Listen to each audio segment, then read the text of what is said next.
Doctor Vasantdada Patil आणि doctor पतंगरावजी Kadam साहेब यांचे विचार जनमानसामध्ये रुजवणारे जिल्ह्याचे खासदार माननीय विशालदादा, माननीय खासदार दादा, खुमासदार भाषणासाठी सदाबहार नेतृत्व। गेल्या वर्षी शिक्षक दिनाचे औचित्य साधून शिक्षक राहिलेले आणि राज्याचे नेते राहिलेले कदम साहेबांचा हा लोकतीर्थ लोकार्पणाचा कार्यक्रम राहुलजींच्या, खडगे साहेबांच्या, पवार साहेबांच्या हस्ते पार पडला। त्याच्या वर्षपूर्तीच्या कार्यक्रमासाठी आज मंचावर उपस्थित असलेले राज्याचे नेते, माजी मंत्री, माजी विरोधी पक्ष नेते माननीय विजयभाऊ वडेट्टीवार साहेब, आमचे बंधू, आमचे मार्गदर्शक, माजी मंत्री आमदार माननीय बंटीदादा उर्फ सतेज पाटील साहेब, तुम्हा आम्हा सर्वांचे नेते आणि ह्या मतदारसंघाचे आमदार माननीय विश्वजी कदम, या ठिकाणी मंचावर उपस्थित असलेले सर्व मान्यवर, कारण भाऊंना लवकर जायचं असल्यामुळे मी सर्वांची नावं घेत नाही, सर्व मान्यवर, आपल्या मातोश्री विजयमाला काकी, सर्व कदम कुटुंबीय।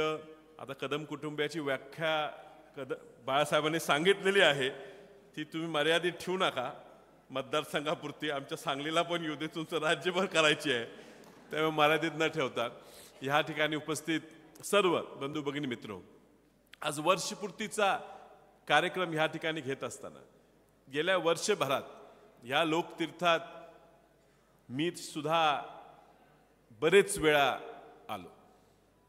कधी कधी आपल्या आयुष्यात अशा अडचणी येतात, क्षण येतात, जे आपल्याला सुद्धा गरज वाटते की काय करावं, कुणीतरी आपल्याला सांगावं, आणि म्हणून मी इथे आलो, दर्शन घेतलं। राजकारणात तुम्ही बघताच अडचणी आहेत, त्रास होतो, कधी कधी वाटते अन्याय होतो, आणि मी जेव्हा येतो तर इथं लहान मुलं, शिकणारी मुलं असतात, कुणीतरी स्पर्धा परीक्षा देणारा पोरगा असतो, कुठे अधिकारी असतात, कोण शेतकरी असतात। ह्या वर्षभरात मी ह्या ठिकाणी पाहिले की हे लोकतीर्थ एक प्रेरणास्थळ म्हणून ह्या मतदारसंघाच्याच नाही तर या जिल्ह्याच्या लोकांसाठी निर्माण झालेलं एक तयार होणारं ही वास्तू ह्या ठिकाणी बाळासाहेब तुम्ही निर्माण केलेली। खूप लोक ह्या ठिकाणी येतात, ह्या ठिकाणून प्रेरणा घेतात। कदम साहेबांवर अन्याय झाले नाहीत का? झाले। बाळासाहेब तुम्ही 80-85 सांगितलं, पण त्यानंतरही झाले, 99 नंतरही झाले। कधी कधी मंत्रीपद काय पद्धतीचं मिळालं पाहिजे होतं ते कदाचित मिळालं नाही। आपल्या सगळ्यांची इच्छा होती कदम साहेबांनी या राज्याचं नेतृत्व करावं, कदाचित त्यांच्या अगोदर काही लोकांना ते पद मिळालं, पण कदम साहेबांना मिळालं नाही। हाही अन्याय हा कदम साहेबांवर होताना आपण सगळ्यांनी पाहिला। पण ह्या लोकतीर्थाकडे आपण प्रेरणा का घेतो की अन्याय जरी झाला असला तर कदम साहेबांनी आपल्या शेवटच्या श्वासापर्यंत आपल्या माणसांसाठी, आपल्या लोकांसाठी काहीतरी आपण घडवायचं आहे, त्यांचा विचाराचा महाराष्ट्र तयार करायचा आहे, हे शेवटपर्यंत त्यांनी मनात ठेवलं। आणि काँग्रेस पक्षावर असलेलं प्रेम आणि काँग्रेस पक्षावर असलेली निष्ठा त्यांनी शेवटच्या क्षणापर्यंत कायम ठेवली। आणि मग तुमच्यासारख्यांना, आमच्यासारख्यांना मग कधी कधी वाटत असेल काय करावं, कामं होत नाहीत, फंड मिळेना, असं कधी वाटायला लागलं तर तुम्ही ह्या ठिकाणी कदम साहेबांच्या लोकतीर्थावर यावं। जिल्हा परिषद, पंचायत समिती निवडणुका, महापालिकेच्या, नगरपंचायत निवडणुका येणार आहेत। बंटी दादा, कदाचित तुम्हीच आमच्याकडे प्रभारी म्हणून या तिकीट वाटपाची जबाबदारी तुमच्यावर असेल। काही सगळ्यांना तिकीट देणं शक्य नाही, काही लोक कदाचित त्यातनं सुद्धा नाराज होतील, नाराज होऊ नका। खूप नाराजी वाटली तर ह्या ठिकाणी लोकतीर्थ निर्माण केलेलं आहे, या कारणासाठीच केलेलं आहे, इथून प्रेरणा घ्या।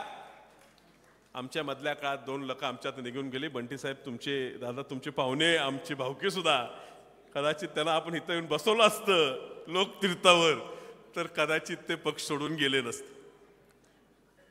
मात्र ह्या ठिकाणी येत असताना मी प्रत्येकाच्या हातात माती बघितली, आणि ह्या मातीला कृष्णेचं पाणी द्यायचं काम ज्या कदम साहेबांनी दिलेलं आहे, ह्या मतदारसंघाला इतर जिल्ह्यांच्या तालुक्यांपासून वेगळं निर्माण करायचं जे काम कदम साहेबांनी केलेलं आहे, ह्या महाराष्ट्राला त्या ठिकाणी ह्या मतदारसंघासारखं बनवायचं जे ध्येय कदम साहेबांनी घेतलेलं आहे ते पुढे न्यायचं आपल्या सगळ्यांना वाटते, ते पुढे नेलं पाहिजे। आज कदम साहेब नाही, त्याची उणीव आपल्या सगळ्यांना वाटते, आपल्याला त्यांची आठवण येते. मात्र मी ह्या ठिकाणी विजय भाऊ तुम्हाला आवर्जून सांगतो की कदम साहेब नाहीत, आपल्याला सगळ्यांना दुःख होतो. पण कदम साहेब गेल्यावर, आपले वडील गेल्यावर काय दुःख होतो, काय अडचणी येतात, आपण पोरकं वाटते. ह्या परिस्थितीत लोक आपल्यावर अवलंबून आहेत हे कधी कधी आपण विसरतो.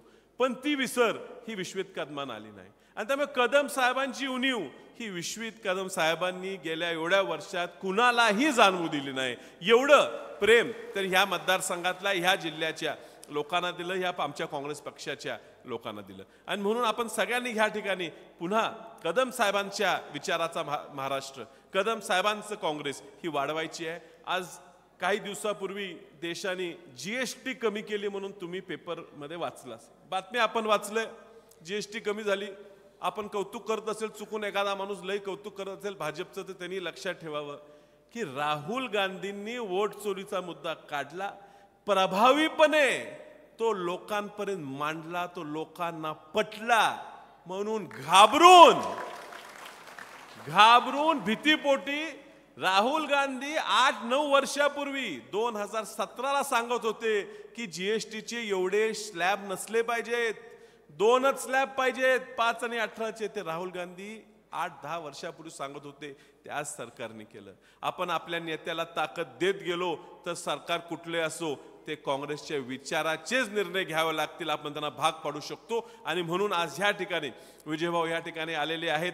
महाराष्ट्राची जबाबदारी त्यांच्यावर आहे. भाऊ तुम्ही सुद्धा आम्हाला सगळ्यांना आपल्या धाकट्या भावासारखं तुम्ही सगळं प्रेम द्यावं हे या ठिकाणी सांगतो. वेळ कमी असल्यामुळे मी कमीच बोलतो. तुम्ही आपण सगळ्यांनी मला या ठिकाणी बोलायला संधी दिली याबद्दल आपल्या सगळ्यांचा आभार मानून थांबतो. नमस्कार. धन्यवाद खासदार दादा.